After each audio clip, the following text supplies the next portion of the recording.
makna la ilaha illallah yang salah. Dengan bermodal pemahaman di atas, kita bisa mengoreksi kesalahan yang diyakini sebagian masyarakat terkait makna kalimat la ilaha illallah.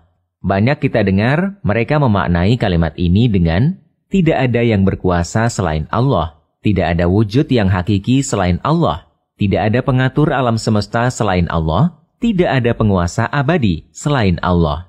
Kita semua sepakat kalimat-kalimat ini benar. Namun ketika kalimat ini diyakini sebagai makna la ilaha illallah, jelas ini kesalahan. Karena konsekuensi pemaknaan ini bertentangan dengan akidah orang musyrikin Quraisy. Jika makna la ilaha illallah adalah tidak ada yang berkuasa selain Allah, tidak ada wujud yang hakiki selain Allah, tidak ada pengatur alam semesta selain Allah, tidak ada penguasa abadi selain Allah, Anda bisa pastikan orang musyrikin Quraisy akan setuju dengan ajakan Nabi Shallallahu Alaihi Wasallam karena ini sesuai dengan apa yang diyakini masyarakat jahiliyah.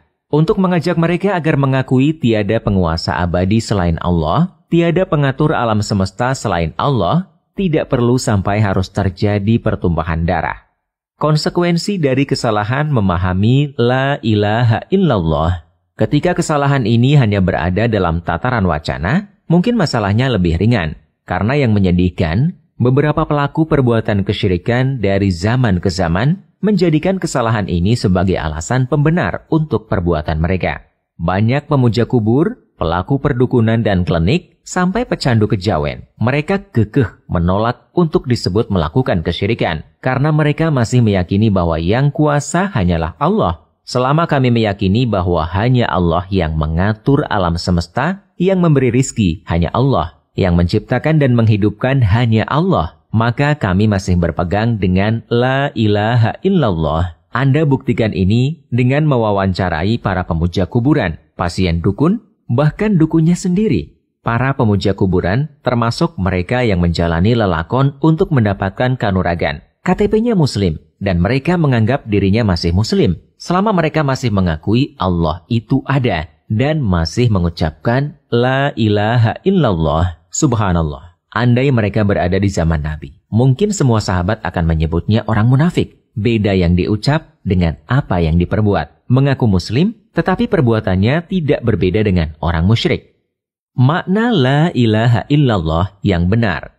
Menyadari realita di atas, semata mengucapkan la ilaha illallah tanpa mengamalkan konsekuensinya, tidak memberikan pengaruh apapun, karena kalimat tauhid tidak hanya untuk diucapkan, namun sejauh mana kita mengamalkan. Karena itu, orang yang mendapatkan jaminan surga dengan la ilaha illallah adalah mereka yang memahami makna dan konsekuensinya, serta menerapkannya dalam hidupnya. Dari Utsman bin Affan radhiyallahu anhu, Nabi Shallallahu Alaihi Wasallam bersabda, barang siapa yang meninggal dalam keadaan mengetahui bahwa sesungguhnya tiada sesembahan yang berhak disembah kecuali Allah, maka akan masuk surga.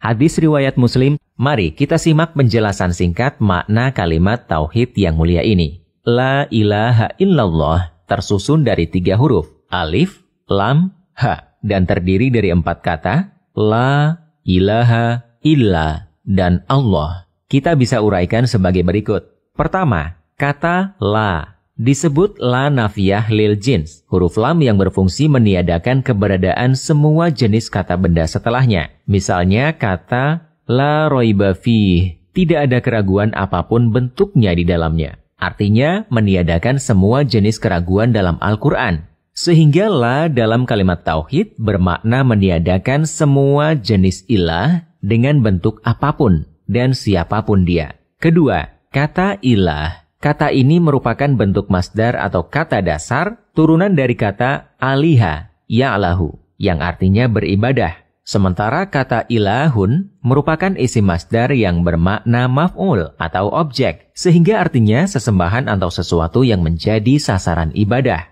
Jika kita gabungkan dengan kata la menjadi la ilaha, maka artinya tidak ada sesembahan atau sesuatu yang menjadi sasaran ibadah, apapun bentuknya. Ketiga, kata illa artinya kecuali. disebut dengan huruf istisna atau pengecualian yang bertugas untuk mengeluarkan kata yang terletak setelah illa dari hukum yang telah dinafikan oleh la. Sebagai contoh, la rojula fil masjid illa Muhammad. Tidak ada lelaki apapun di masjid selain Muhammad. Kata Muhammad dikeluarkan dari hukum sebelum illa, yaitu peniadaan semua jenis laki-laki di masjid.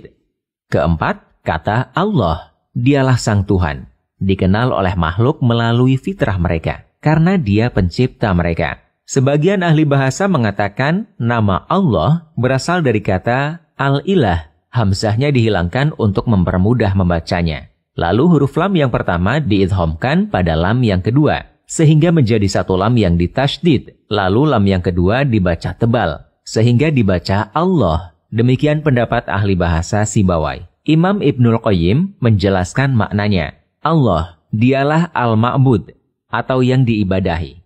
Al-ma'luh atau yang disembah. Tidak ada yang berhak diibadahi kecuali Dia. Dari keterangan di atas, ulama menyebutkan rukun kalimat la ilaha illallah ada dua. Pertama, an-nafyu atau peniadaan. Rukun ini diawali kalimat la ilaha. Makna rukun ini bahwa orang yang mengikrarkan la ilaha illallah harus mengingkari semua bentuk sesembahan dan sasaran ibadah apapun bentuknya. Baik dia manusia, benda mati, orang soleh, nabi, maupun malaikat. Tidak ada yang berhak untuk dijadikan sasaran ibadah. Ketika seseorang berakidah ateis, berarti dia tidak mengakui penggalan pertama kalimat tauhid, la ilaha. Kedua, al-itsbat atau penetapan. Rukun ini mewakili kalimat illallah. Artinya orang yang mengucapkan la ilaha illallah harus mengakui satu-satunya yang berhak dijadikan sasaran beribadah adalah Allah. Sehingga dia harus beribadah kepada Allah. Dan ketika dia tidak mau beribadah, berarti dia belum mengakui Allah sebagai Tuhannya. Dua rukun inilah yang Allah tegaskan dalam Al-Quran. Siapa yang ingkar terhadap tauhid dan beriman kepada Allah, berarti dia berpegang dengan tali yang kuat. Quran Surat Al-Baqarah ayat 256. Makna kata tauhid adalah segala sesembahan selain Allah. Sehingga makna ayat, siapa yang mengingkari semua bentuk sesembahan dan hanya mengakui Allah sebagai sasaran peribadatannya, berarti dia telah mengikrarkan la ilaha illallah dengan benar. Allah juga tegaskan di ayat yang lain, sembahlah Allah dan janganlah kamu mempersekutukannya dengan sesuatu pun. Quran Surat An-Nisa ayat 36. Kita bisa lihat penolakan orang kafir terhadap dakwah la ilaha illallah. Sesungguhnya mereka apabila dikatakan kepada mereka la ilaha illallah, maka mereka menyombongkan diri dan mereka berkata, apakah kami harus meninggalkan sesembahan-sesembahan kami hanya karena seorang penyair gila? Quran Surat As-Saffat 35-36. Ketika ada orang yang mengucapkan la ilaha illallah, namun dia masih rajin berbuat syirik, mengagungkan kuburan, gandrung dengan perdukunan, aktif sedekah bumi, larung di laut, berarti perbuatannya bertentangan dengan apa yang dia ikrarkan. Karena dia mempertuhankan selain Allah, meskipun hanya dengan satu ibadah. Dan kita patut memahami, ibadah itu beraneka ragam, tidak hanya berbentuk sujud atau sholat.